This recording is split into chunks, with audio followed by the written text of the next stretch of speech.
मैं SC. Mishra from Mahatma Gandhi शिक्षण संस्थान Darbhanga. Good morning all of you. वर्ग नवम, विषय हिंदी, पाठ्य पुस्तक कृतिका, पाठ संख्या 1। पाठ का नाम इस जल प्रलय में, लेखक फणीश्वर नाथ रेणु। भाग 5। 1949 उस बार महानंदा की बाढ़ से घिरे वापसी थाना के एक गांव में हम पहुंचे। हमारी नाव पर रिलीफ के डॉक्टर साहब थे। गांव के कई बीमारों को नाव पर चढ़ाकर कैंप में ले जाना था। एक बीमार नौजवान के साथ उसका कुत्ता भी कुई कुई करता हुआ नाव पर चढ़ाया। डॉक्टर साहब कुत्ते को देखकर भीषण भयभीत हो गए और चिल्लाने लगे, अरे कुकुर नहीं, कुकुर नहीं, कुकुर को भगाओ। बीमार नौजवान छप से पानी में उतर गया। हमार कुकुर नहीं जाएगा तो हमू नहीं जाएगा। फिर कुत्ता भी छपाक पानी में गिरा। हमारा आदमी नहीं जाएगा तो हमू नहीं जाएगा। परमान नदी की बाढ़ से डूबे हुए एक मुसहरी का अर्थ वह गांव जहां मुसहरों का निवास हो, में हम राहत बांटने गए। खबर मिली थी वे कई दिनों से मछली और चूहों को झुलसा कर खा रहे हैं, किसी तरह जी रहे हैं। किंतु टोले के पास जब हम पहुंचे तो ढोलक और मंजीरा की आवाज सुनाई पड़ी। जाकर देखा एक ऊंची जगह मचान बनाकर स्टेज की तरह बनाया गया है।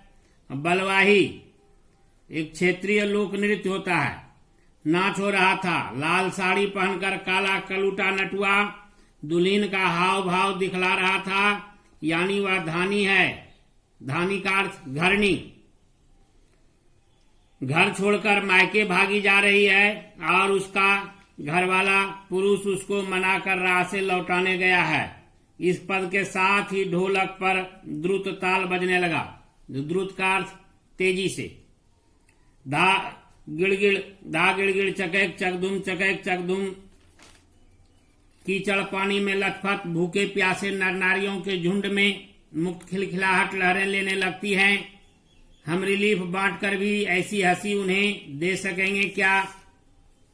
बलवाही नाच की बात उठते ही मुझे अपने परम मित्र भोला शास्त्री की याद हमेशा क्यों आ जाती है। यह एक बार 1937 में सिमरबनी शंकरपुर में बाढ़ के समय नाव को लेकर लड़ाई हो गई थी। मैं उस समय बालचर यानी बॉय स्काउट था। गांव के लोग नाव के अभाव में केले के पौधे का भेला बनाकर किसी तरह काम चला रहे थे और वहीं जमींदार के लड़के नाव पर हारमोनियम तबला के साथ झिंझिर करने निकले थे। झिंझिर का अर्थ जल विहार।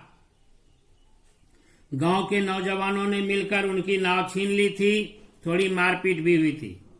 लेखक महोदय बताना चाहते हैं कि बाढ़ से प्रभावित क्षेत्र में जब भी भ्रमण करने के लिए गए, वहां जो जीवन यापन करने वाले लोगों का जो स्तर था, लिविंग ऑफ स्टैंडर्ड था, वह उसके अनुरूप उसमें भी प्रसन्न रहने के तरीके ढूंढ लेते थे।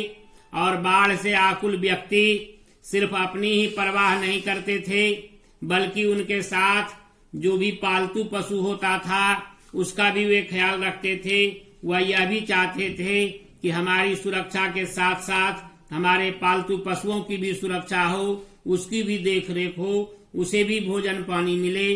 अगर इस तरह की व्यवस्था में कोई पारदर्शिता नजर आती थी, जो सिर्फ मनुष्य के लिए किया जाता था और पशुओं के लिए नहीं होता था, तो वहाँ ग्रामीण लोग, वैसे लोग उसमें विश्वास नहीं रखते थे।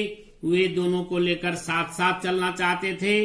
अपने सुख दुख के साथ साथ अपने पालतू पशुओं के सुख दुख की भी कुशल अनुभूति रखते थे और कथनी और करनी में समानता लाने का प्रयास करते थे।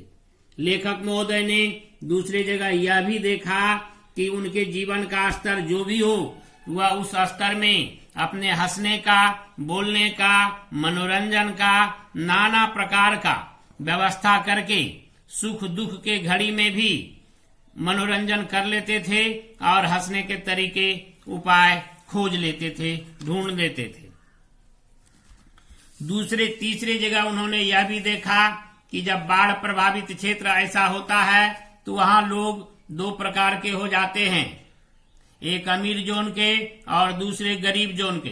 अमीर जोन वाले सामर्थ्यशाली होते हैं, अप्रोच वाले होते हैं, उन्हें सभी तरह की सुख सुविधाएं सरकार द्वारा भी उपलब्ध हो जाती है। जहां कहीं नहीं होता है अधिकार का दुरुपयोग कर भी कर लेते हैं, और वहीं जो अक्षम लोग होते हैं, गरीब लोग होते हैं, वह सुविधा से वंचित हो जाते हैं और उसी सुविधा से वंचित लोगों द्वारा जल विहार करने वाले से तू मैं हो जाता है। और उसकी प्रस्तुति के बारे में लेखक महोदय प्रकाश डालना चाहते हैं। जो यह सब समाज के लिए, राष्ट्र के लिए अमानवीय कहा जाएगा कि सुख और दुख के समय सबों को समान नजरिए से देखना चाहिए, न कि किसी को प्रताड़ित करना चाहिए। धन्यवाद।